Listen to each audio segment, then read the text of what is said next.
When Hannie Caulder was released in 1971, it looked like a simple Western exploitation film.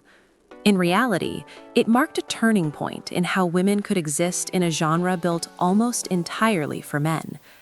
At the center of it all was Raquel Welch, an actress whose public image had already become both her greatest weapon and her biggest curse. Raquel Welch was born on September 5, 1940, in Chicago, Illinois. Her birth name was Jo Raquel Tejada. Her father was Bolivian, her mother of Irish-American descent, and from a young age, Raquel was pushed toward perfection. Ballet lessons, beauty standards, discipline, and competition shaped her early life. Failure was not an option, and vulnerability was never encouraged. This upbringing created the public version of Welch the world would later see: strong, polished, untouchable. Her rise in Hollywood was fast, but narrowly defined. In 1966, 1 million years her bikini image spread everywhere, making her an international sex symbol. Studios loved the attention, but Welch quickly realized the trap. She was being cast for her body, not her ability. Scripts offered little depth. Dialogue was thin. Her characters existed to be looked at, not heard. By the late 1960s, Welch was already frustrated. She wanted roles with power, conflict, and agency. Hollywood wanted her silent, smiling, and replaceable. This tension followed her into every negotiation and every set. By the time Hannie Caulder entered development, Welch saw something different. The story centered on a woman whose husband is murdered, who is brutalized, and who refuses to remain a victim. She trains, arms herself, and hunts the men responsible. The role was controversial before cameras even rolled. Westerns were male territory. A female-led revenge Western raised eyebrows in studios and press alike. Insiders whispered that Welch was too glamorous to be believable. Others claimed she lacked the toughness for such a role. Yet that doubt only sharpened her determination. Production itself was tense. Rumors circulated of clashes between Welch and male co-stars, as well as disagreements with producers. Welch reportedly pushed back against scenes she felt reduced her character to shock value. She wanted Hannie to be driven by purpose, not just suffering. To some, this made her difficult.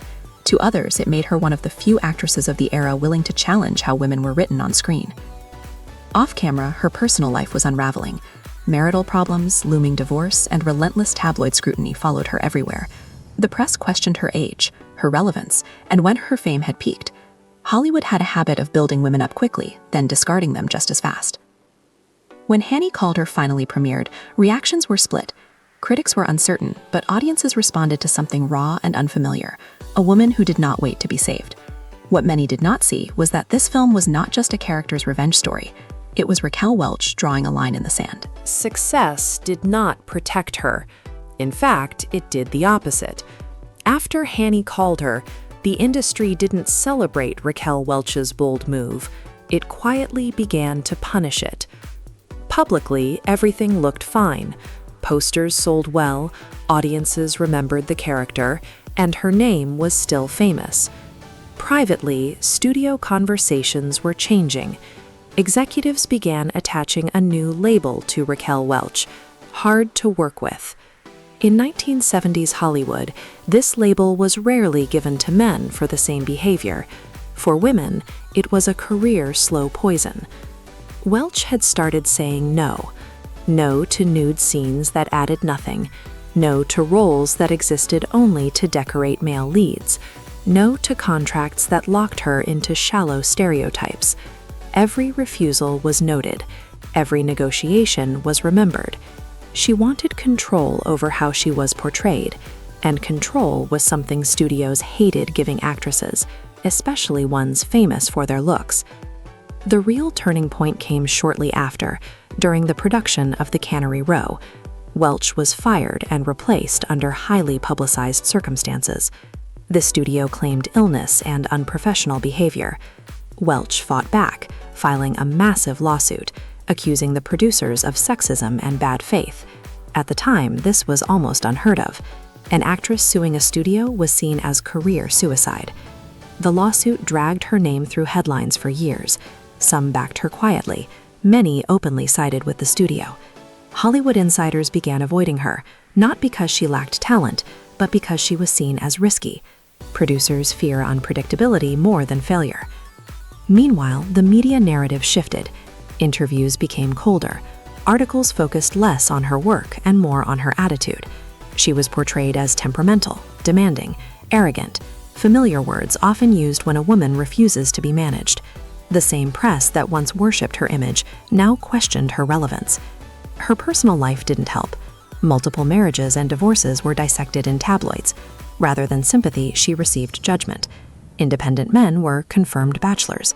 Independent women were unstable. Welch felt the double standard acutely. Despite the pressure, she did not retreat. She leaned into theater, television, and projects outside the traditional studio system. She worked harder for fewer rewards. Each role had to be fought for. Each appearance carried the weight of reputation. Behind the scenes, Welch became more guarded, more strategic. She learned that Hollywood rarely forgives women who demand respect before they are allowed to age into it. Youth made her marketable. Confidence made her dangerous. By the mid-1970s, the industry had quietly moved on to newer faces. Welch was still famous, still recognizable, but no longer central. This wasn't a sudden fall. It was a controlled fade engineered by gatekeepers who preferred compliance over conviction. Yet the irony remained. Years later, critics would look back and admit she had been ahead of her time. The very traits that made her difficult were the same ones future generations of actresses would be praised for. By the late 1970s, Raquel Welch was no longer fighting for roles. She was fighting her own legend. The woman the public thought she knew had very little to do with the person navigating a shrinking Hollywood that had already decided her fate. After Hannie Caulder, stories followed her everywhere. Some were exaggerated, others were completely fabricated. The most damaging rumor was simple and effective. Raquel Welch was impossible. No details needed, no evidence required. In Hollywood, repetition turns whispers into truth. What rarely made headlines was how controlled her career had always been by others. From the beginning, studios shaped her image with near military precision. Her body, her hair, her poses were all treated as intellectual property. When Welch began pushing back, the machine responded by freezing her out. And once she was no longer the industry's favorite creation, the narrative flipped. Interviews from that period show a woman measured with every word. Welch understood that anything she said could be weaponized. Confidence was framed as ego. Boundaries were framed as hostility. Silence was framed as guilt. There was no winning version. The rumors extended beyond work. Tabloids speculated endlessly about her relationships, portraying her as emotionally unstable, cold, or overly demanding. Her multiple marriages were used as evidence, not of personal struggle, but of alleged character flaws. Male stars with similar histories were celebrated. Welch was judged. Another myth followed her relentlessly, that she lacked talent and survived purely on looks. This accusation ignored her range, her stage work, and her willingness to take risks outside safe studio projects. It also ignored the reality that she was often denied serious roles long before she could fail at them. You cannot prove depth when the door never opens. Ironically, as Hollywood distanced itself, Welch's global fame never truly faded. She remained recognizable everywhere. Magazine covers, talk shows, international films, and theater kept her visible. She didn't disappear. She was simply no longer centered in the American studio system. Behind closed doors, Welch was said to be deeply private and disciplined. Not wild, not chaotic, strategic. She understood survival. She invested in business ventures, fitness brands, and personal projects long before it was common for actresses to think beyond film careers. This foresight rarely made headlines because it didn't fit the dramatic narrative. The most painful part of the myth was how it overshadowed her intentions. Welch never tried to burn Hollywood down. She tried to renegotiate her place within it. That distinction mattered to her, but the system treated both the same. As the years passed, the rumors hardened into folklore.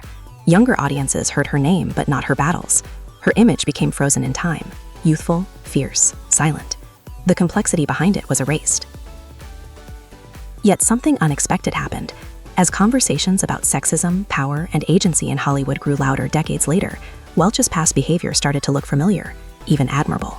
The things that once made her difficult now looked like early resistance. Time did what Hollywood never wanted to do. It told the truth.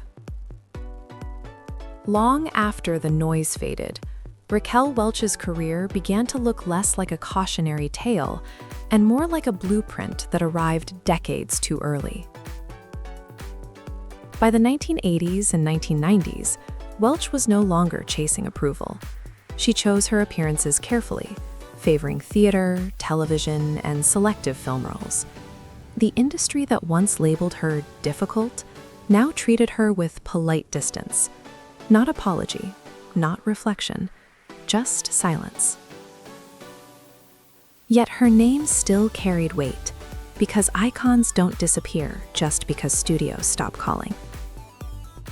The legacy of Hannie Caulder only grew stronger with time. What was once dismissed as exploitation began to be discussed as an early feminist revenge Western. A woman who trains herself, arms herself, and delivers justice without male rescue was no longer controversial. It was prophetic. Modern cinema would later celebrate the very archetype Welch helped establish. As conversations around sexism and power imbalances in Hollywood intensified in the 2000s and 2010s, Welch's story resurfaced in a new light. Younger actresses spoke openly about being punished for asserting boundaries, about being labeled uncooperative for wanting control over their image. Suddenly, Welch's past conflicts sounded familiar. The industry had not changed, it had simply learned to use softer language. Public opinion slowly shifted. Critics revisited her performances. Historians reframed her career. What once looked like stubbornness now looked like self-preservation. She was not refusing to work. She was refusing to disappear in roles designed to erase her voice.